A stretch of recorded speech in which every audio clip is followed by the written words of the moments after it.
और अब लड़कियां अगर मायके में 8 बजे तक सोकर उठी हैं और उसके बाद 8 बजे के बाद चाय पीकर अखबार पढ़ती रही हैं 9 बजे तक, तो आपके ससुराल में आके वो कैसे बदल जाएंगी?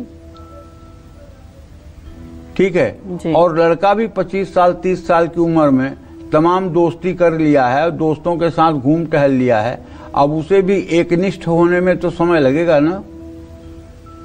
तो कहने का आशय यह है कि देखो बेटा, देश काल परिस्थिति पहले, अच्छा एक बात बताओ, पहले तो बच्चों की मृत्यु दर बहुत होती थी। 10 बच्चे पैदा होते थे तो उसमें से 4 तो मर ही जाते थे, बचपन में ही ऐसा रोग होता था। आज मृत्यु दर बिल्कुल कम हो गई है।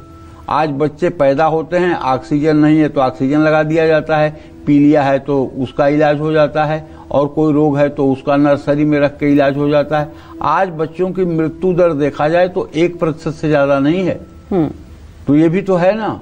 तो उसके पीछे तो कारण कई हैं, क्योंकि जो स्वास्थ्य सेवाएं हैं उसको बेहतर किया गया। हाँ, तो स्वास्थ्य सेवाएं बेहतर की गई हैं। तो जैसे स्वास्थ्य सेवाएं बेहतर की गई हैं, उस तरह से कुछ और परिस्थितियां हैं। जैसे आज के 20 साल के पहले मोबाइल नहीं था, अब मोबाइल इतनी चीजें दिखा दे रहा है लोगों को, और लोग इतना ज्यादा मतलब कि जो है मोबाइल से ट्रेंड हो रहे हैं कि उसका असर लोगों के जीवन पर पड़ रहा है।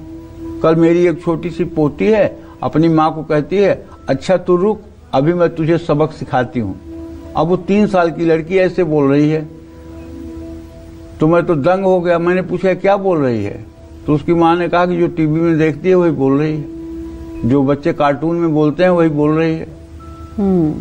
तो असर इन सब भी चीजों का है। अच्छा, दूसरी बात, एक बड़ी इंटरेस्टिंग बात बताऊंगा कि हमारे यहाँ सनातन धर्म में 8 प्रकार के विवाह की मान्यता है जी। विवाह जो होता है 8 प्रकार का विवाह होता है।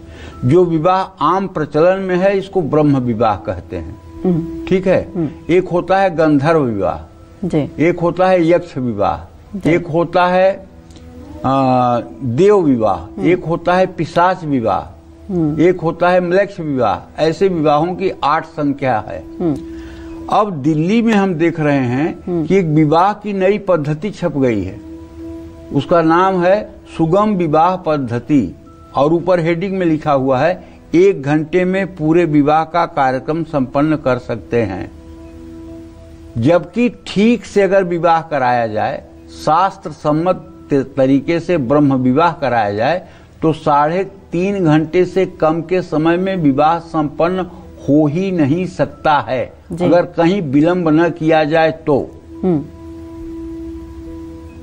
विवाह का नियम है अनुक्रमणिका, शाला, आसन, बिस्तर, पाद्य बिस्तर, अर्घा, आचमनी, मधुपर्क, तृणछेदन, कन्या पूजन, कन्यादान, साखोचार, सुमंगली, सप्तपदी, ये सब क्रम हैं। लेकिन उस किताब में ऐसा कोई क्रम नहीं है। उसमें एक हवन कुंड रख दिया जाएगा, उस हवन कुंड में एक नारियल काट के रख दिया जाएगा, उसमें थोड़ा सा चावल डाल के एक लकड़ी के ऊपर कलावा बांध के घी भर दिया जाएगा और उसको शुरू में ही जला दिया जाएगा। अब गणेश का आवाहन उसी हवन कुंड में, गौरी का आवाहन उसी हवन कुंड में, सारी पूजा उसी हवन कुंड में, और 20 मिनट के बाद फेरे, और फेरे हो गए। हाँ, और लड़की कन्यादान नहीं हुआ उसके पहले ही ग्रंथिबंधन। क्या अत्याचार है!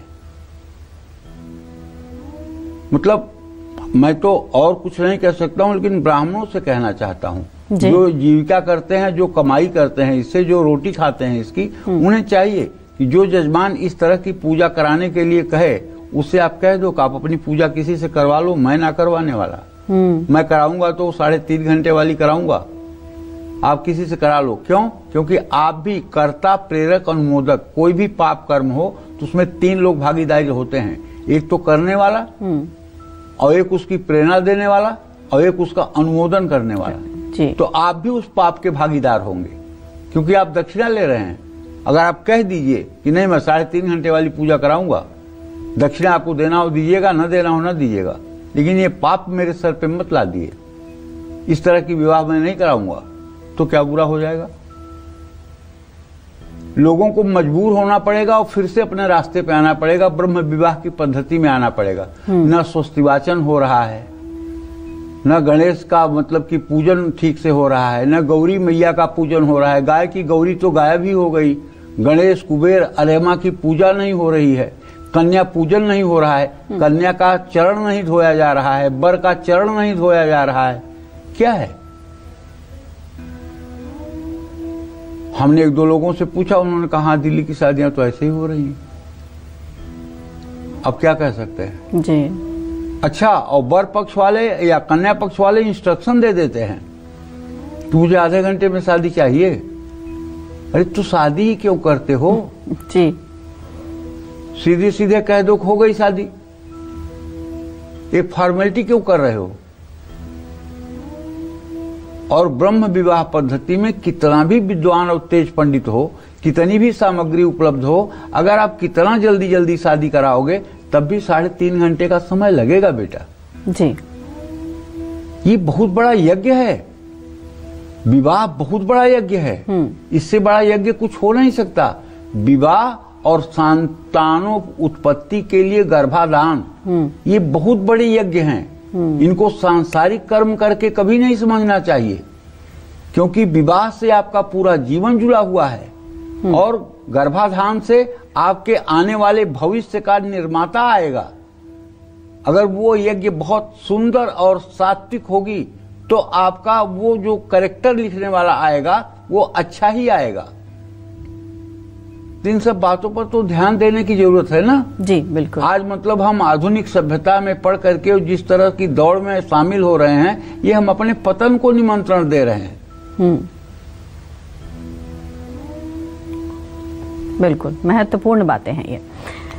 शनि कुंडली के 7वें भाव में होकर अगर वैवाहिक जीवन को प्रभावित कर रहा है तो ऐसे में आपको शनिदेव की कृपा पाने के लिए कौन से उपाय करने चाहिए, ये भी हम पंडित जी से जानते हैं। आइए पंडित जी। देखिए, 7वें भाव में शनि वैवाहिक या पारिवारिक जीवन में अगर कलेश दे रहा है तो जरूरतमंद लोगों की मदद करें, भूखे व्यक्ति को भोजन कराएं। और अगर मेरी बात माने तो ओम सन्नो देवी रभिष्टय आपो भवन्तु पीतये संयो रभिश्रवन्तु नः, इस मंत्र का 1,02,000 मंत्र जप 15 वैदिक ब्राह्मणों द्वारा शनिवार के दिन आयोजित करना चाहिए।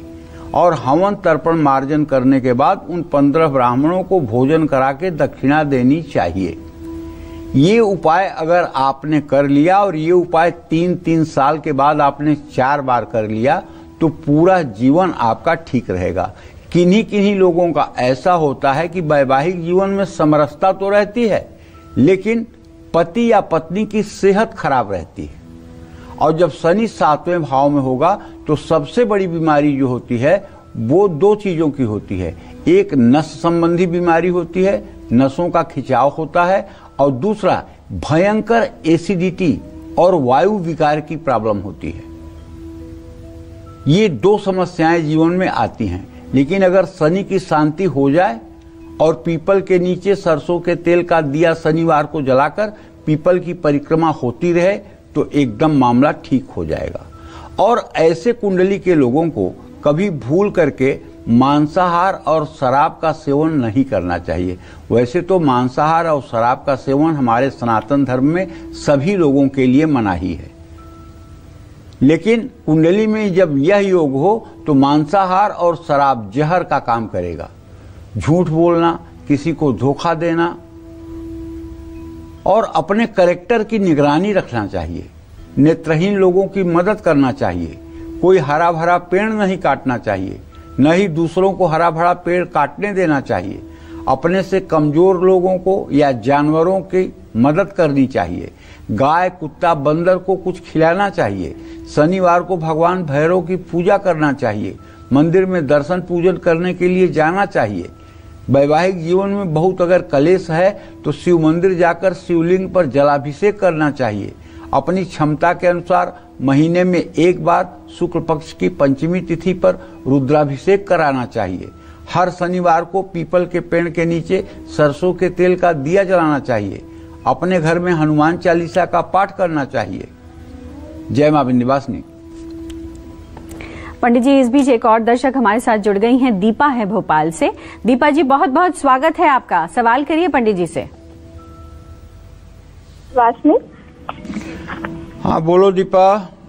पंडित जी, मेरे बेटे की जन्म तिथि 31 मई 2010, 12:50 जन्म स्थान भोपाल। जी पंडित जी, आपने पहले भी मैंने आपसे पूछा था तो आपने कहा था ये नीट क्वालिफाई कर सकता है गुरुदेव, पर अभी अभी इसका मन थोड़ा सा पढ़ाई से डिस्ट्रैक्ट हो गया है और मतलब कहता है मम्मी मैं याद करता हूँ पर मैं कर नहीं पाता हूँ।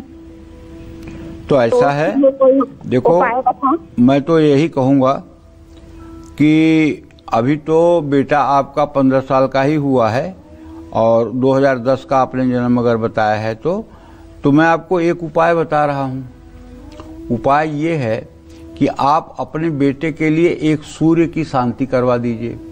सूर्य के वैदिक मंत्र का ओम आकृष्णेन रजसा वर्तमानो निवेशयन्न मृतं मृतं च हिरण्येन सविता रथेन देवो याति भुवनानि पश्यन्न, ये आप गूगल पे जाकर के अगर सूर्य का वैदिक मंत्र टाइप करोगे तो आपको यही चीज मिलेगा, क्योंकि सूर्य के 2 वैदिक मंत्र नहीं है, एक ही वैदिक मंत्र है। और इस मंत्र का 31,000 जप 12 ब्राह्मणों से एक दिन में आप करा सकते हैं या 1,000 जप स्वयं आप 31 दिनों तक कर सकते हैं। और नित्य गाय के घी से 108 बार हवन करते जाइए। 31 दिनों के बाद ही बच्चे का पढ़ाई में कंसंट्रेशन होने लगेगा, पढ़ाई पे वो फोकस करेगा और फिर उसके बाद जिस लक्ष्य को प्राप्त करना चाहेगा उस लक्ष्य को प्राप्त कर सकता है। इसमें कोई दो राय नहीं है। बच्चे में टैलेंट है, इसमें कोई डाउट नहीं है। बच्चे के अंदर अभी कुछ ऐसी दशा चल रही है जिसके कारण उसके अंदर आलस्य और निराशा आ रही है। इस आलस्य और निराशा को दूर करने के लिए यदि आप सूर्य का उपाय कर लें तो निश्चित रूप से लाभ मिलेगा। और हाँ, बच्चे से कहें कि वो सूर्योदय के समय जब नहाता है स्कूल जाने के लिए तो जरा सा सूर्य को 3 बार में जल दे दिया करे और 24 बार गायत्री मंत्र बोल दिया करे। इससे उसकी पॉजिटिव एनर्जी एक्टिवेट हो जाएगी और फिर से उसका पढ़ाई में मन लग जाएगा। दीपा जी देखिए, ऐसा है, आप भी उसके लिए कुछ करिए। आपको क्या करना है, आपको बस ओम क्लीम कृष्णाय नमः, भगवान कृष्ण का ये मंत्र है, इस मंत्र का 1 घंटे सुबह 1 घंटे शाम जप करना चाहिए और कहना चाहिए कि हे भगवान श्री कृष्ण, आप मेरे पुत्र के बुद्धि में अपना आशीर्वाद बनाएं। अगर ये प्रार्थना आपकी लगातार होने लगी तो आप देख लीजिएगा 1 साल के बाद आपको सारी दुनिया बदली हुई नजर आएगी। और रही बात कि मैंने कहा है, तो एक बात जान लीजिए, जब ज्योतिष बनी थी तो उसमें नहीं लिखा था कि नीट कौन क्वालिफाई करेगा, IIT कौन क्वालिफाई करेगा। उसमें एक संकेत था कि शिक्षा का अच्छा योग है, शिक्षा का खराब योग है। ये वाली बात, ये तो हम लोग अपने विवेक से बता देते हैं कि हाँ इसमें हो सकता है। जैसे चंद्रमा की स्थिति अच्छी देखे तो बता दिए कि हाँ चिकित्सा के क्षेत्र में जा सकता है, लेकिन ये बात कोई अकाट्य सत्य नहीं हो सकती है कि नहीं यही होगा जो हमने कह दिया है। तो इसलिए अगर बच्चा होनहार है और पढ़ाई में अच्छा है और किसी कारणवश उसके अंदर आलस या उसके अंदर हीन भावना जन्म ले रही है तो उसका उपाय करके ठीक किया जा सकता है। जय मां विंध्यवासिनी। कुंडली के 7वें भाव में और कौन कौन से ग्रह होने पर आपकी मैरिड लाइफ पर बुरा इफेक्ट पड़ सकता है, इसी से जुड़ी खास जानकारी देंगे आपको पंडित जी। लेकिन वक्त एक छोटी सी ब्रेक का है। आप बने रहिए हमारे साथ और देखते रहिए कालचक्र।